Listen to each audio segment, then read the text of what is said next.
দর্শক, এই মুহূর্তে আন্তর্জাতিক অপরাধ ট্রাইব্যুনালে আছেন আমাদের বিশেষ প্রতিনিধি আহমেদ সরওয়ার। সরাসরি চলে যাচ্ছি তার কাছে। সরওয়ার, ট্রাইব্যুনালের জানানো অভিযোগগুলো সম্পর্কে কি তথ্য আছে আপনার কাছে এবং অভিযোগকারীরা কি বলছেন?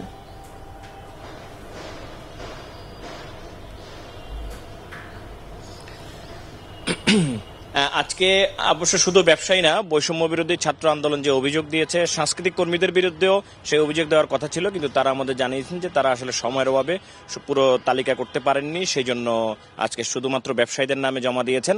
এবং তারা আমাদের যখন তাদেরকে প্রশ্ন করেছিলাম তখন তারা বলল যে তারা আসলে এইখানে ইনসাফ করতে চান, অভিযোগের জন্য শুধু অভিযোগ না, যাতে প্রয়োজনীয় ব্যবস্থা নেওয়া যায় এবং কারো উপর যেন জুলুম করা না হয় এই জন্য তারা পাবলিকলি নামগুলো প্রচার করেননি।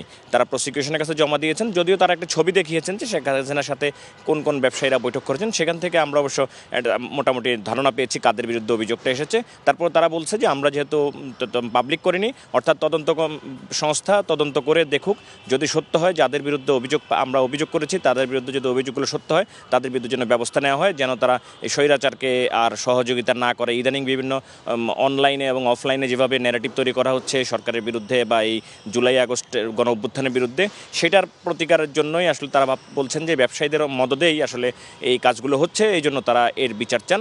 আর এর মধ্যে আবার জানিয়েছেন যদি এর মধ্যে তারা যদি সাংস্কৃতিক কর্মীদেরও তালিকাটা করতে পারেন তবে তারা ট্রাইব্যুনালে সেটা জমা দিবেন।